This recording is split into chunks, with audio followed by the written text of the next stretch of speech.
কোরআনে কারিমের সূরা মারিজ এখান থেকে ছোট্ট একটা আয়াত পড়েছি। আল্লাহ তাআলা বলেন ইল্লাল মুসাল্লিন, তবে মুসল্লিরা ছাড়া। কি মুসল্লিরা ছাড়া? এরপরে 12টা গুণ দিয়েছেন আল্লাহ। এর আগে 3টা কথা আগে জানিয়েছেন। ইন্নাল ইনসানা খুলিকা হালুআ ইযা মাসসাহু শাররু জাযুআ ওয়া ইযা মাসসাহুল খায়রু মানুআ। আল্লাহ রাব্বুল আলামিন মানুষের কিছু গুণাগুণ জানাচ্ছেন যে মানুষকে বানানোই হয়েছে অস্থির চিত্ররূপে। এরা সব সময় ব্যস্ত, সব সময় ব্যস্ত। এদেরকে যখন কোনো অকল্যাণ স্পর্শ করে তখন মানুষগুলো হতাশকারী করে যায়। কি হয়ে গেল, আর মনে হয় হবে না, এসব তো শেষ। মাসসাহুল খায়রু মানুআ, যখন ভালো কিছু কল্যাণ তার কাছে আসে মানুষগুলো কৃপণ হয়ে যায়। এই গুণগুলো বলতে বলতে আল্লাহ হঠাৎ আলোচনার ধরন পাল্টিয়ে ফেলেছে। আমি যেটা বলছি এটা তাফসীরে হাক্কানি থেকে বলছি। আল্লাহ বলেন এই কথা বলতে বলতে আমি আলোচনার ধরন পাল্টালাম কেন? কারণ এখন যে 12টা গুণ বলা হবে এই গুণগুলো নামাজি ব্যক্তিদের ভেতরে থাকবে না। এই যে আগে যেগুলো বললাম এগুলো কম বেশি আমাদের সবার ভেতরে মানব সন্তানটি হিসাবে আছে, কিন্তু এই 12টা গুণ যাদের ভেতরে আসবে, যারা মুসল্লি হবে, যারা নামাজ আদায় করবে, তাদের ভেতরে থাকবে না। তো নামাজ আদায় করা লাগবে। আল্লাযীনা হুম ফি সালাতিহিম দাঈমুন, সদা সর্বদা। বিশেষ করে 5 ওয়াক্ত ফরজ নামাজ, 17টা সেজদা মাস্ট বি আপনাকে দেওয়াই লাগবে। মহিলাদের 3 দিন 5 দিন 7 দিন 10 দিন নয় মাপ আছে। পুরুষের কোনো মাপ আছে? শুধু অজ্ঞান হয়ে যাওয়া ছাড়া। এখানে নির্ধারিত সময়ে ইন্না সলাতা কানাত আলাল মুমিনিনা কিতাবান মাওকুতা, আল্লাহ লিখে দিয়েছেন। এই বিধানটা আমরা আমাদের আজরাইল আসার আগ পর্যন্ত যেন না বলি। 5 ওয়াক্ত ফরজ নামাজের 17টা সেজদা জীবন থাকতে আমরা দেব ইনশাআল্লাহ। আর মহান শিক্ষা দেওয়ার জন্য এই প্রতিষ্ঠানের প্রতিষ্ঠা আমার মনে হয় তৈরি হয়েছে। মানুষ যেন নামাজি হয় আল্লাহর দিন জানার পর। নামাজ যে সমস্ত কারণে নষ্ট হয়ে যায় আমরা জানি, এটা হাদিস দ্বারা প্রমাণিত 19টা। তার ভেতরে প্রথমেই কোরআন ও শুদ্ধ পড়া। আল্লাহ রাব্বুল আলামিন জানিয়েছেন সূরা বাকারা 121 নম্বর আয়াত, আল্লাযীনা আতাইনাহুমুল কিতাবা ইয়াতলুনাহু হাক্কা তিলাওয়াতি, যে ব্যক্তি কিতাবে কোরআন পেয়েছে সে এর হক আদায় করে তেলাওয়াত করে। এখানে যাদেরকে আপনারা দিচ্ছেন অবশ্যই এরা হক আদায় করে পড়ছে। তাফসীরে ফি জিলালিল কোরআন সাইয়্যিদ কুতুব রাহমাতুল্লাহ আলাইহি উনি এই আয়াতের তাফসীর করতে গিয়ে লিখেছেন, কেউ যদি কোরআনে কারীম হক আদায় করে পড়তে চায়, আকালা রাসূল ইয়া রাব্বি ইন্না কওমি ইত্তাখাযু হাযাল কুরআনা মাহজুরা, সূরা ফুরকানে আল্লাহ জানিয়েছেন কিয়ামতের দিন আল্লাহর নবী মামলা দায়ের করবে এই উম্মতের বিরুদ্ধে। বলবে, আল্লাহ এরা, আমি আপনার কোরআন এদের কাছে রেখে এসেছিলাম, কিন্তু এটা সামনে রাখা দরকার ছিল, এটা রেখেছিল পেছনে। পেছনে রাখা বলতে এখানে যে 4টা বিষয় আমরা এখন বলবো, এগুলো যদি আমাদের ভেতরে পাওয়া যায় তাহলে আমরাও কিয়ামতে রাসূলুল্লাহর মামলার আসামি হয়ে বসে আছি। বলেন নাউযুবিল্লাহ। 1 নম্বরে হক আদায় করে পড়ার শর্ত হচ্ছে কেউ যদি কোরআন হক আদায় করে পড়তে চায় শুদ্ধ করে পড়া লাগবে। কি করে? মাদ্রাসাতুল তাকি আল ইসলামিয়া, এটা প্রতিষ্ঠা আমি ইসরায়েল থেকে বের হওয়ার পরে এসেছিলাম একবার এখানে। হঠাৎ করে এসে একটু পরিদর্শনে দেখলাম ছাত্রদের কয়েকজনের তেলাওয়াত শুনেছিলাম। হক আদায় করে পড়ার প্রথম শর্ত যেটা, সেটা এখানে পাওয়া যাচ্ছে ইনশাআল্লাহ, আরো পাওয়া যাবে সামনে যে নতুন। তো 2 নম্বরে আপনাকে বোঝা লাগবে। এটা আমার মনে হয় বোঝার সিস্টেম আস্তে আস্তে চালু হবে। কোরআন না বুঝতে পারলে আসলে এই যে পরবর্তীতে 12টা গুণ বলবো এখন, এগুলো আপনি অর্জন করতে পারবেন না। যেন আমাদের উচিত হবে কোরআনে কারীমকে বোঝার চেষ্টা করা। আজ বাংলাদেশের শিরিক আর বেদাত করানোর জন্য বিভিন্ন মানুষ উঠে পড়ে লেগেছে। আমরা যদি কোরআনে কারীম পুরাটা মাতৃভাষায় অন্তত 3 বার শেষ করতে পারতাম, কেউ আমাদেরকে পিটিয়েও শিরিক বেদাত করাতে পারত না। সেল জীবনে 3টা বছর যেহেতু আমরা ফাঁসির কন্ডেম সেলে ছিলাম, একটা ঘরের ভেতরে 24 ঘন্টা তালা লাগানো, সবসময় আমাদেরকে পাহারা দিয়ে রাখতো, আমাকে আর মামুন হককে। আমরা মনে করতো এরা কি নাকি, অথচ আমার শরীরে চলে না। যাই হোক, ওখানে প্রায় 75 বারের উপরে মাতৃভাষা, এটা আমি আল্লাহ আমাকে সুযোগ দিয়েছিল পড়ার, বুঝেছিলাম। আমার তো 1-2 বার পড়ার পরে যা মনে হয়েছিল, যদি কেউ এভাবে পড়তে পারে পরে আপনি পিটিয়েও শিরিক বেদাত করাতে পারবেন না। যেখানে যার স্থান সেই জায়গায় তাকে রাখা দরকার। আমরা অনেকে আজ আশেকে রসুল বা সন্নিয়াতের বিভিন্ন নাম নিয়ে আল্লাহর উপরে রসুলকে তুলে ফেলে। আল্লাহরও যে ক্ষমতা নেই, সেই ক্ষমতা যদি কেউ রসুলকে দেয়, ওর ইমান থাকবে? আর এগুলো পাওয়া যাবে কোথায়? কোরআনে। বলেন কোথায়? কোরআনে কারিমে আল্লাহ এই বিষয়গুলো স্পষ্টভাবে দিয়েছেন, এগুলো আমাদের বোঝা দরকার। হক আদায় করে যদি তেলাওয়াত করতে চায়, বুঝতে হবে আমাদের। 3 নম্বরে যতটুকু পড়বো অতটুকু যেন প্র্যাকটিক্যাল লাইফে কাজ হয়। আমি একটা হাদিস পড়েছিলাম, যদিও সনদ মতনের দিক থেকে হাদিসটা আমি এখনো খুঁজে শেষ পর্যন্ত পাইনি। হযরত ওমর রাদিয়াল্লাহু তাআলা আনহু, উনি নাকি সূরা নাস আর ফালাক ওনার জীবনে সেট করতে প্রায় 11 বছর সময় লেগেছিল। কয়টা আয়াত আছে? 11। কয়টা? আমারে পড়তে দেন তো, আমার মনে হয় 1-1.5 মিনিটে পড়ে আরো সময় বাকি থাকবে। উনি মনে হয় পড়তে পারতেন না, তাই এত সময় লেগেছিল নাকি? উনি যেটা পড়তেন ওইটা দেখতেন ওনার জীবনে আছে কিনা। বলে আউযু বিরাব্বিন নাস, আমি আশ্রয় চাই মানুষের মালিকের কাছে, রবের কাছে। রব কি? রবের 19টা অর্থ আছে।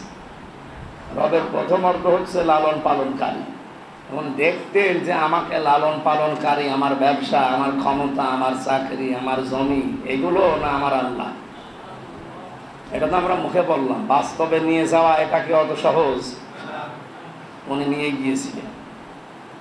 এরপর একটা একটা করে 19টা যখন মিলিয়ে দেখতেন যে হ্যাঁ ঠিক আছে, রবের দ্বিতীয় অর্থ রব মানে আইনদাতা।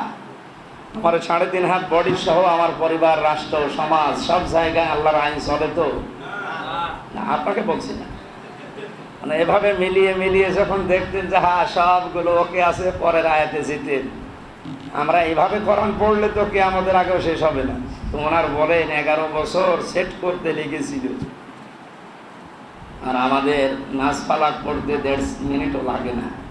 তার মানে আমরা যেটা পড়ছি ওইটার উপরে আমাদের বাস্তব প্র্যাকটিক্যাল লাইফে কাজ হচ্ছে না। একজন বসে পড়ছে ওয়ালা ইয়াহুদ্দু আলা তাআমিল মিসকিন, এসে মিসকিনদের খাবার যে দেয় না এবং উৎসাহ দেয় না, এটা কিয়ামত বিশ্বাস করে। ও বসে বসে পড়ছে, হঠাৎ একজন এতিম মিসকিন এসে খাবার চায়, ও দেওয়ার মতো সামর্থ্য আছে। কোরআন শরীফ পড়াটা বন্ধ করে ও যদি এখন খাবারটা দিত, তাহলে এই আয়াতের উপরে আমল হতো। ও মনে করছে না আমার পড়ার সওয়াব বাদ যাবে, ও যা মরে মরুগা, আমি ওর মধ্যে নেই, আমি পড়ব, ওর সওয়াব হবে। আর ভাই যেটা পড়লেন ওইটা আগে সেট করেন। এই জন্যে হক আদায় করে পড়ার 3 নম্বর নিয়ম এটা। 4 নম্বর যেটা পড়বেন এটা যেন মানুষ মানতে পারে, সেই ব্যবস্থা করে দেওয়া দরকার। এই 4 নম্বরটা সমস্যা। যেটা আমি শুদ্ধ করে পড়লাম, যেটা বুঝলাম, যেটা আমি নিজে মানলাম, এটা যেন আরো মানুষ মেনে জাহান্নাম থেকে মুক্ত হয়ে জান্নাতের দিকে ঘুরতে পারে, এই ব্যবস্থা আমার করে দেওয়া লাগবে না? কারণ আমি এমনি জাইলুম ফিল আরদি খলিফা, আল্লাহ আমাকে খলিফা করে পাঠিয়েছে। খেলাফতের দায়িত্ব পালন করতে গেলে ওটা পালন করা লাগে। উলাইকা ইউমিনুনা বি, আল্লাহ বলেন এই মানুষগুলো আমার কোরআন বিশ্বাস করে। আমা ইয়াকফুর বিহি, আর যারা কোরআন বিশ্বাস করে না, এই 4টা বিষয় যারা মানে না, ওরা আমার কোরআন বিশ্বাস করে না। ফাউলাইকা হুমুল খাসিরুন, এরা ক্ষতিগ্রস্ত। এই যে এরা ক্ষতিগ্রস্ত, এই শব্দটা বলছে কি? বলেন বলেন। এই যে কত লোড, এ কথা কত ওজন, আপনি টের পাচ্ছেন? আল্লাহ বলছেন তারা ক্ষতিগ্রস্ত। আমরা তো এই আয়াতটা মিলিয়ে বাস্তবে দেখি আজ হাজারো আলেম পর্যন্ত আল্লাহর এই ভাষায় ক্ষতিগ্রস্তের ভেতরে পড়ে গেছি। আমরা কোরআন পড়ছি, অনেকে বুঝছি, বাস্তবে নিজের প্র্যাকটিক্যাল লাইফে তো ওই বিষয়ে নেই। আর মানুষ যে মানবে, মানাতে হবে, এই পরিবেশ যারাই সৃষ্টি করতে চায় তাদের পেছনে এমনভাবে সূক্ষ্মভাবে লাগে, শয়তানও চিন্তা করেছে না আমিও এত সূক্ষ্মভাবে লাগতে পারতাম না। যারা আমাদের উচিতের যে রেকর্ড হচ্ছে এক্ষুনি ও বেদাতপন্থী যারা আছে তাদের কানে চলে যাবে। আমি আহ্বান জানাচ্ছি বড় দরদি ভাইরা, কিয়ামতের দিন যেন আমি আপনি আবার নামের আগে আলেম লেখা থাকার কারণে মামলার আসামি হয়ে না যায়। মান ক্বারাআল কুরআনা ফাস্তাসহারাহু, যে ব্যক্তি কোরআন পড়ে, এই যে কারাআ শব্দের শাব্দিক অর্থ যে চারটা বললাম, এগুলো কোরআনে তিনটা শব্দ আমি পেয়েছি কোরআন পড়ার ব্যাপারে। কয়টা? কারাআ, রাতালা, তালাওয়া, এই তিনটা শব্দ আছে কোরআনে কোরআন পড়ার ব্যাপারে। অভিধান বেত্তা যারা তিনটাই লিখেছে শুদ্ধ করে পড়তে হবে। নামাজ ভাঙার কারণ কয়টা বলেছিলাম? প্রথমটা কোরআন শুদ্ধ পড়া। আপনাদের সন্তানদেরকে আপনারা বিভিন্ন জায়গায় তুলে দেবেন, কোনো অসুবিধা নেই। ডাক্তার বানাবেন, ডাক্তার দরকার। ডাক্তার শাহিন জব্দারের মতো ডাক্তার দরকার বরিশালে, ফরিদপুরে। ডাক্তার ফাতেমা সিদ্দিকার মতো ডাক্তার দরকার রাজশাহীর। ডাক্তার আব্দুল মুবিনের মতো ডাক্তার দরকার চট্টগ্রামের। এইরকম ডাক্তার বানাতে হবে। এই জন্য আমি আহ্বান জানাচ্ছি, ছেলে হোক মেয়ে হোক, এখানে মেয়েদের সিস্টেম আছে নেই না? সামনে ইনশাল্লাহ হবে, যেহেতু প্রতিষ্ঠান নতুন, তো আরও আশপাশে যদি থাকে আপনারা ছেলে হোক মেয়ে হোক যে কোনো লাইনে দেবেন, আগে 3টা বছর কোরআনে কারিম এরকমভাবে পড়িয়ে নিন। এরকম জায়গায় 3 বছর পর্যন্ত শেষ করেন, 2টা গ্যারান্টি আমি অলরেডি দিতে পারি। জীবনে কোনোদিন আপনার সামনে কোনো নেশা জাতীয় জিনিস খাবে না, মাথা উঁচু করে কথা বলবে না। 2 নম্বরে শেষ বয়সে আপনাকে বাড়ি থেকে তাড়িয়ে দেবে না, বৃদ্ধাশ্রমে দেবে না। 2টা গ্যারান্টি আপনি পেতে পারেন। কিছুদিন আগে একটা ভিডিও ঘুরছিল না, 6টা ছেলে মেয়ে লোকটার, সব হায়ার এডুকেটেড, অনার্স মাস্টার্স করা, কিন্তু বাবাকে শেষ বয়সে সবই জায়গাগুলো সব লিখে নিয়ে রাস্তায় ছেড়ে দিয়েছে। যা আপনাকে সুবহানাল্লাহ বললেন না নাউজুবিল্লাহ? না না, নাউজুবিল্লাহ বলা যাবে না, সুবহানাল্লাহ বলা। কারণ ও লোকটার কোনো দোষ নেই। 6টা ছেলে মেয়েকে যদিও 3 বছর করে অন্তত কোরআনে কারিমের হাদিসের শিক্ষা দিতে হয়, 95 বছর বয়সে ওরা আর এই রাস্তার ড্রেনে পড়ে মরা লাগতো না। কারণ এই 6 জন ছেলে মেয়েও জানেই না যে বাবা কি। আল্লাহর পরে যে মা বাবার স্থান এটা আছে কোথায়, সেটাই তো পড়ায়নি। তো ওর ছেলে মেয়েগুলো জানবে কি করি? যেন আপনাকেও আবার আমাকেও ওই বয়সে এসে আবার রাস্তায় পড়ে ড্রেনে পড়ে মরা লাগে নাকি আল্লাহ জানে। যেন আমরা এরকম কিছু না করি। ছেলে মেয়েকে এমন জায়গায় পৌঁছান আপনি যেখানে যদি সামর্থ্য থাকে।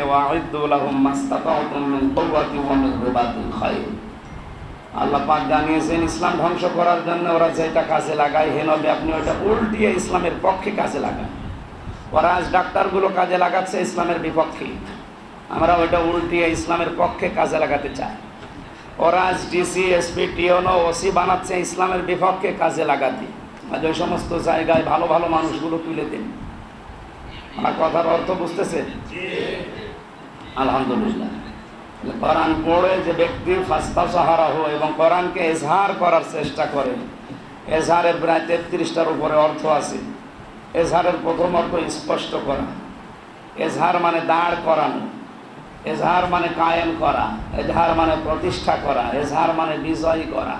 তাহলে কোরআন যে পড়ে আর কোরআন বুঝবে, এই লোকটাই কোরআনকে দাঁড় করানোর জন্য, এজহার করার জন্য, প্রতিষ্ঠা করার জন্য, বিজয় করার জন্য চেষ্টা চালাবে। বিজয় করার কথা বলার পরে আল্লাহ নবী 2টা কথা বললেন, ফাহাল্লা হালালাহু ওয়া হাররামা হারামাহু। যে ব্যক্তি কোরআনকে এজহার করবে, বিজয় করার চেষ্টা চালাবে, কোরআন যদি বিজয় হয় তাহলে সে হালালকে হালাল মানতে পারবে, হারামকে হারাম জেনে ছেড়ে দিতে পারবে। বাংলাদেশে আমরা 96% মুসলমান বাস করি, কিন্তু এদেশে এমন একটা অবস্থা, হালালকে হালাল জানার পরও মানা যায় না, এমন জায়গা নেই? হারামকে হারাম জানার পরেও মানা যাচ্ছে না। আমরা তো মুক্ত জীবনে আছি, টের পাচ্ছি। বন্দি জীবনে এটা উপলব্ধি করা যায় বেশি। অনেকে মনে করি ওখানে গেলে মানুষ আল্লাহর ওলি হয়ে যায়। ওখানেও এমন গোনা করার সিস্টেম আছে। আমি যেহেতু এটা রেকর্ড হচ্ছে জেনে নিচে নামলাম না, বাস্তবে হারামকে হারাম জানার পরও আমরা মানতে পারছি না অনেক ক্ষেত্রে। এই যে আজকে আসার সময় গাড়িটা ধরে সব ওকে আছে, তারপরও মামলা দিয়ে দিল। মানে মামলা দিতে পারলে ওনার নাকি 4টা মামলা দিলে প্রমোশন হবে, সে বৈধ হোক আর অবৈধ হোক। এই যে হালালকে হালাল জেনেও আমি মানতে পারছি না, হারামকে হারাম জানার পরও ছেড়ে দিতে পারছি না। একটাই কারণ, কোরআনে ঝাড় নেই, বিজয়ী নেই, প্রতিষ্ঠা নেই। এতটুকু আল্লাহর নবী শেষ করেননি। আদখালাহুল্লাহুল জান্নাহ, আল্লাহ পাক তাকে জান্নাতে দিয়েই দিয়েছে। তাকে জান্নাতে দেবে না, তাকে জান্নাতে দিয়ে দিয়েছে।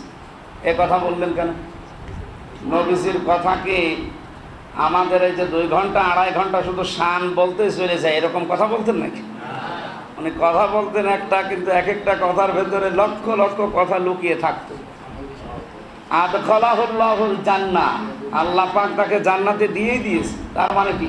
মানুষ তো মরে গেলে জান্নাত পাবে, ও আগে জান্নাত পেয়ে যাচ্ছে। মানে আসলে যদি কোরআনে কারিম পড়া, যে 4টা শর্ত বললাম, এভাবে আমরা পড়তে পারি, এদেশের 96% মানুষ, আর কোরআন যদি বিষয় করার জন্য আমরা চেষ্টা চালাই, হালালকে হালাল জেনে যদি চলতে পারি, হারামকে হারাম জেনে যদি ছেড়ে দিতে পারি, আল্লাহর কসম, পৃথিবীকে আল্লাহ আমাদের বাংলাদেশকে মিনি জান্নাত বানিয়ে দেবে।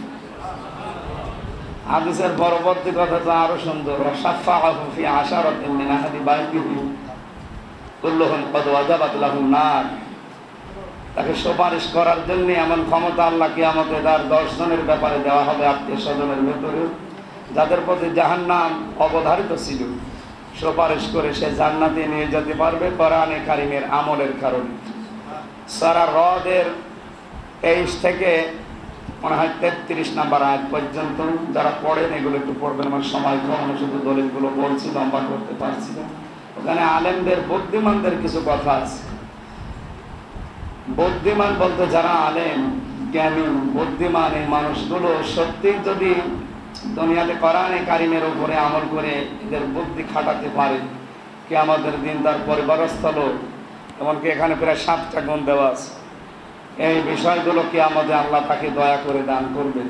আমরা যারা এই লাইনে আসছি বা এসেছি, আমাদেরকে সূরা রদের এই কাজগুলো আমরা বাড়ি যেয়ে আপনারা তাফসীর দেখে নেবেন। তাফসীর ইবনে কাসিরটা সহজ, এটা পড়ে নেবেন। সূরা রদের 23 থেকে 33 নম্বর আয়াত পর্যন্ত।